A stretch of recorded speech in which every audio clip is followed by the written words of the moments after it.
horn. He paused and fidgeted nervously. I didn't mean to tell you this yet, but you may as well know. I'm going I'm going to retire.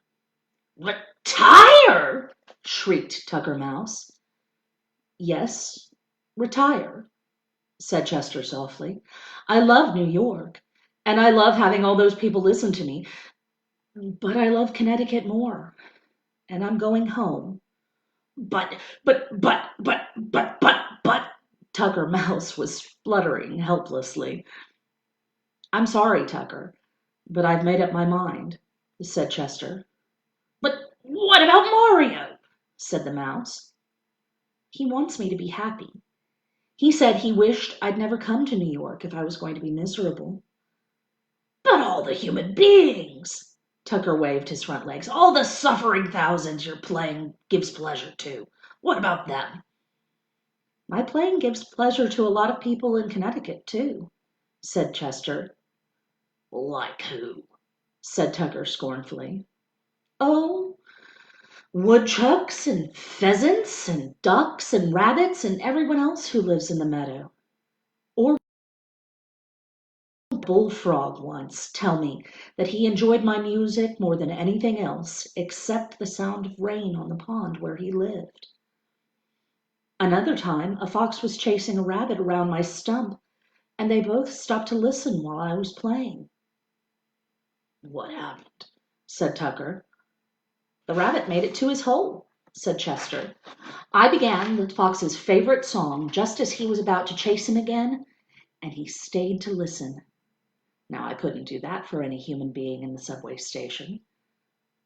I wouldn't be so sure, said Tucker Mouse. He turned to the big cat. Harry, say something. Make him stay. Well, yes, Harry, said Chester. What's your opinion? Harry Cat sat perfectly still for a minute. His whiskers were wriggling, which was a sign that he was thinking very hard. My opinion, he said finally, is that it's Chester's life, and he should do what he wants. What good is it to be famous if it only makes you unhappy? Other people have retired at the peak of their careers. In all honesty, however, I must add that I will be dreadfully sorry to see him go. Tucker Mouse scratched his left ear. Always a good sign. Something about the phrase, peak of their careers, struck his imagination. There would be a lot of glory, he said, giving everything up just while he's on top. What a gesture! The idea took hold of his tiny mouse's mind. I can see it all now. At the summit of his success, that's the same as the peak of his career, isn't it? Just the same, said Harry Cat, grinning at Chester. At the summit of his success, he vanishes. Tucker raced back and forth on the shelf. The paper will go crazy. Where is he? Where did he go? Nobody knows. He leaves behind only a beautiful memory. How touching! How lovely! His voice cracked. The only thing that worries me, said Chester Cricket, is what will happen to the newsstand if I go. Don't worry about that, said Harry Cat. This newsstand has been touched by the golden finger of fortune. They'll probably make a national park out of it. Do you really think so? Said Chester. Well, even if they don't, said Tucker, I'm sure the Bellinis will do very well. They're famous now. So, when do you plan to make it final? Asked Harry. Tucker thought a minute. Today's Thursday, he said. How about tomorrow night? Friday is an excellent day for retiring, said the mouse. If I ever retire from scrounging, it will be on a Friday. Chester heaved a big sigh. Oh, I do feel better, he said. If you want me to learn some new pieces for you tomorrow night, I will. Why bother? Said Harry Cat. Tonight's your last full night in New York. You might as well enjoy yourself. Come to the drain pipe, said Tucker Mouse. We'll have a party in honor of your retirement. I have plenty of food and no matches to burn the place down. So the three friends hopped, scuttled, and patted across to Tucker's home, where a fine farewell feast was held, and it was thoroughly enjoyed by all. The next day, at 5 minutes to 6, Chester was about to play the last public piece he would ever play in New York City. It was Friday night, the busiest time of all. Besides the commuters coming home from work, the station was swarming with men and women who were leaving the city for the weekend, on their way to Grand Central Station. But they all stopped to listen to Chester. There were so many people crowded around the newsstand that the police had to keep aisles to and from the subway trains open with ropes. The Cricket had just finished his most beautiful concert. For this final encore, he wanted to play the sextet from an opera called Lucia di Lammermoor. It had been written for 6 people, and even though he was very talented, Chester could only do one part. So he took the tenor's music, because it carried the main theme most of the time.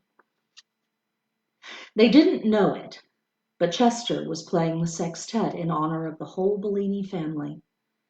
It was Papa's favorite of favorites, and Mario and Mama loved it too. Chester wanted them always to remember him playing this piece. As he struck up the first notes, a sigh of pleasure came from Papa Bellini, and he settled back on the stool with his eyes closed. Mama leaned against the side of the newsstand, resting her head on one hand. At the sound of the familiar strains, without her meaning to, a smile spread over her face. Mario was bending over the cricket cage, fascinated by the way Chester moved his wings when he played, and he was awfully proud that it was his pet everyone was listening to. Over in the drainpipe opening, Tucker and Harry were sitting side by side. The animals were the only ones who knew that this was Chester's farewell performance. And it made them feel solemn and a little sad. But the music was so sweet that they couldn't help but be happy too. It's the sextet from Lucia di Lammermoor, announced Tucker Mouse, who had become quite the expert on all things musical during the past week. Too bad there aren't 5 other crickets like Chester, whispered Harry the cat. They could do the whole thing. But then they too were silent, and for as long as the music lasted, no one moved a hair or a whisper. Chester's playing filled the station. Like ripples around a stone dropped into still water, the circles of silence spread from the newsstand. And as the people listened, a change grew over their faces. Eyes that looked worried grew soft and peaceful. Tongues left off chattering, and ears full of the city's rustling were rested by the cricket's melody.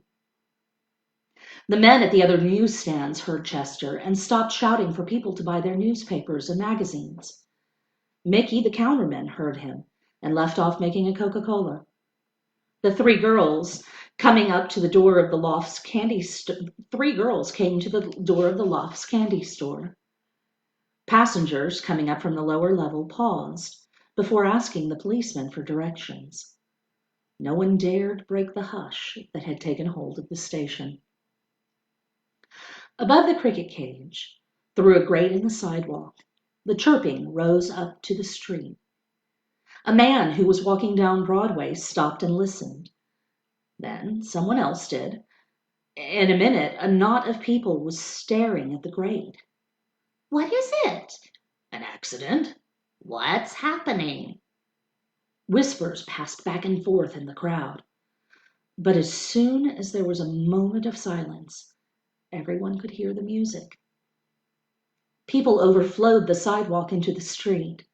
A policeman had to stop traffic so that nobody would get hurt. And then everyone in the stopped cars heard Chester too. You wouldn't think that a tiny cricket's chirp could carry so far, but when all is silence, the piercing notes can be heard for miles. Traffic came to a standstill. The buses, the cars, men and women walking, everything stopped.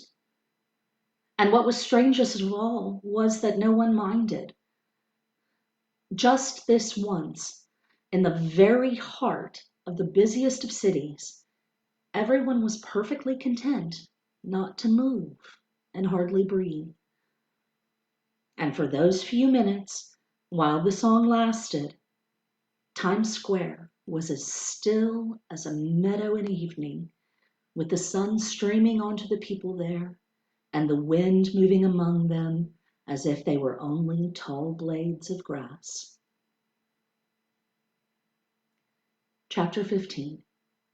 Grand Central Station. After the concert, Mama and Papa Bellini had to go off for the evening. They left Mario in charge of the newsstand and told him they would be back later to help him close up. The boy took Chester out of the cricket cage, balancing him on one finger. He was glad that they would have some time to themselves for a change. First, he took a cardboard sign he had printed saying, "Next concert, 8 a.m., and leaned it up against the cage. "That'll keep people from bothering us about when you play next," he said. Chester chirped, but he knew he wouldn't be playing the next morning at 8 a.m. "Now we have supper," said Mario. He unwrapped a fried egg sandwich for himself and brought over a mulberry leaf from the cash register drawer for Chester. The mulberry leaves were kept in the compartment next to the quarters. For dessert, there was a Hershey bar, a smidgen from one corner for Chester, and the rest for Mario. Then, after dinner, they began to play games. Leapfrog was one they enjoyed very much.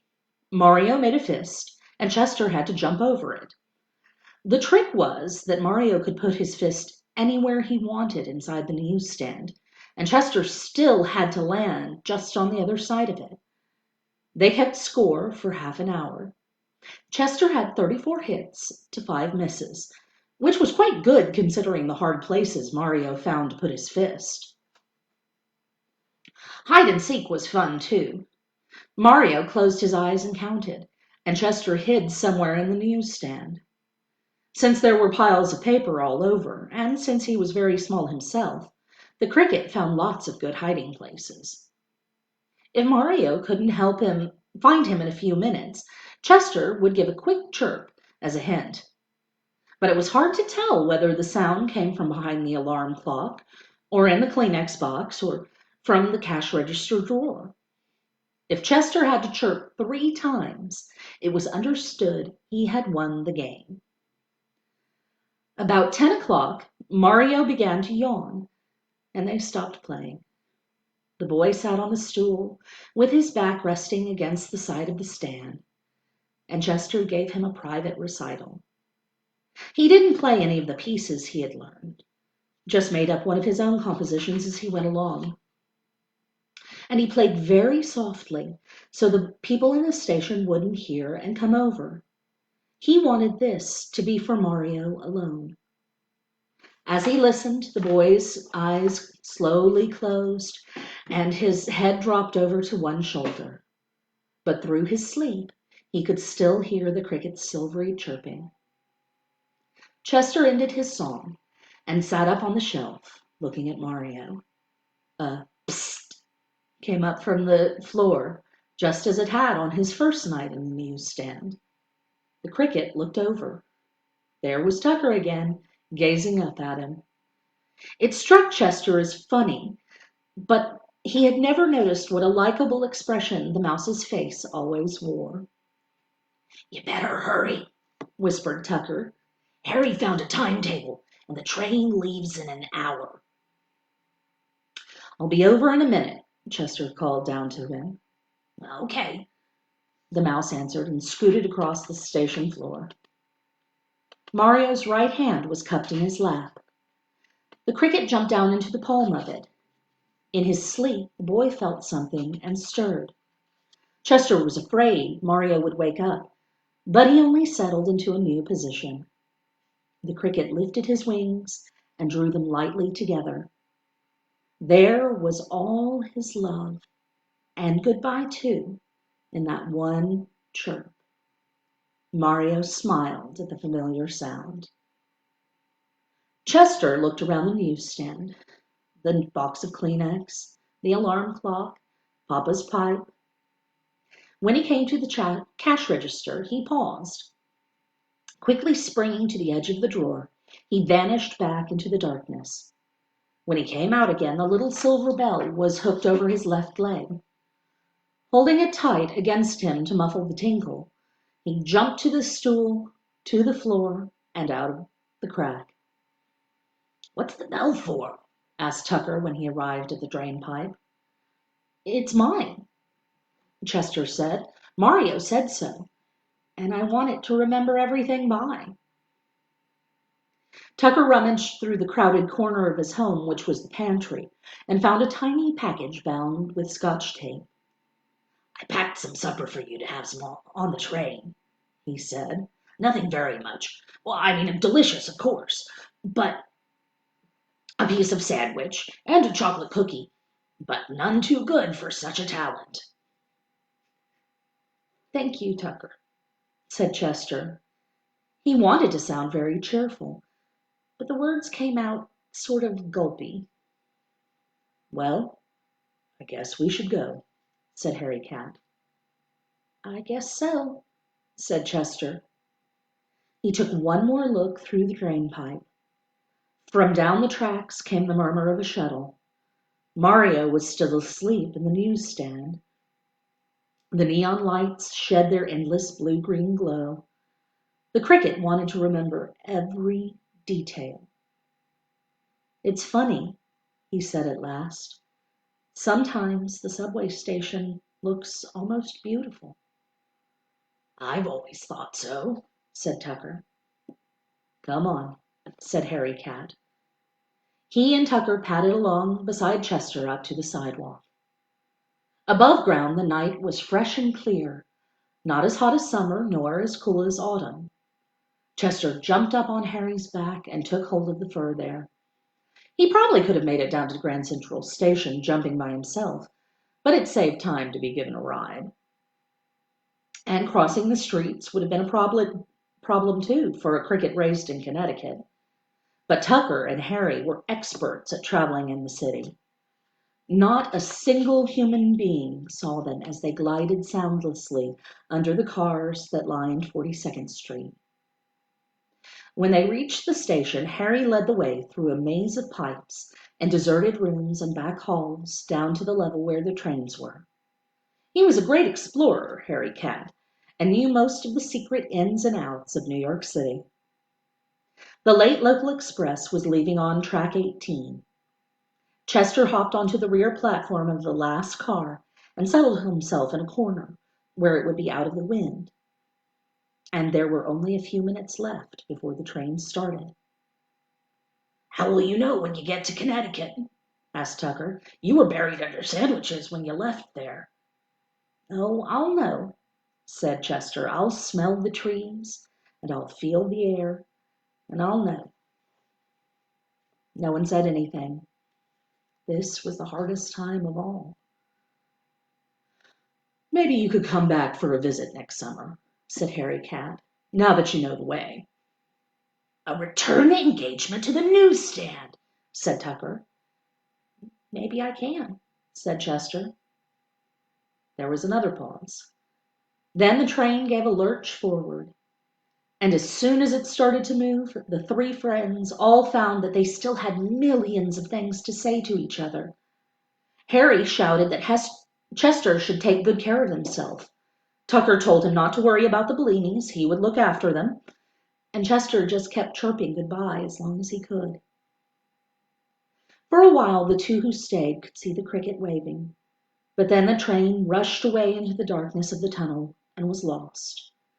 They strained their eyes through the blackness. "Did you hear another chirp?" said Tucker after a minute. "Come on, Tucker," said Harry. "Let's go home." Together they tramped up to Times Square and down the drain. Neither of them said a word. They looked out the hole. Mario hadn't woken up yet. "He's going to be very unhappy," said Tucker. Mama and Papa Bellini came up the stairs from the lower level, Mama gasping from the climb.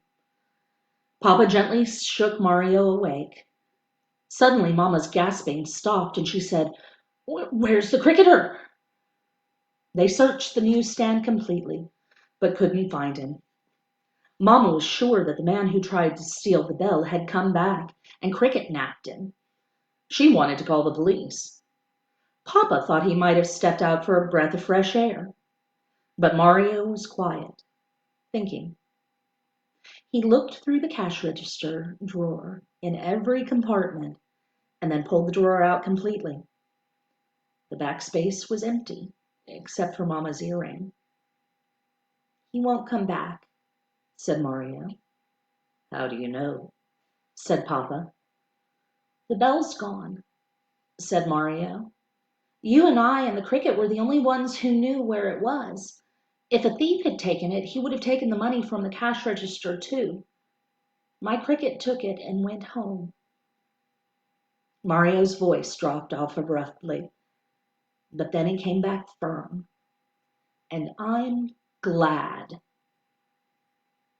Mama was about to exclaim that she didn't believe it, but Papa put his hand on her arm.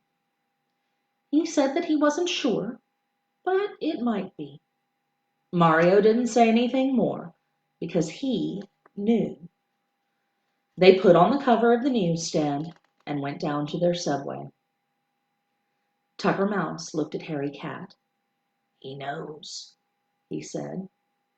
Harry switched his tail around him and said, "Yes, he knows." They were so relieved that for a minute neither of them moved. It was all right now. Chester was gone home, but it was all right for everybody. After a while, they went back and lay down in the shredded newspapers. But neither of them seemed to be able to fall asleep. Tucker Mouse changed his position. "Harry," he said. "Yes, Tucker," Harry Cat said. "Maybe next summer we can go to the country." "Well, maybe we can." "I mean, the country in Connecticut," said Tucker. "I know what you mean," said Harry Cat. The end. Thank you all so much for listening to me read A Cricket in Times Square. Again, yesterday I posted a question asking you all which book I should read next, and we shared it across our social media platforms, and we have tallied all the tallied all the answers up, and our next book, which we will start tomorrow, is The Phantom Toll Booth. So, tune in tomorrow, 2 o'clock, same Facebook Live channel here on the Leaves page, and we'll start reading The Phantom Toll Booth. Thank you all so much. Bye.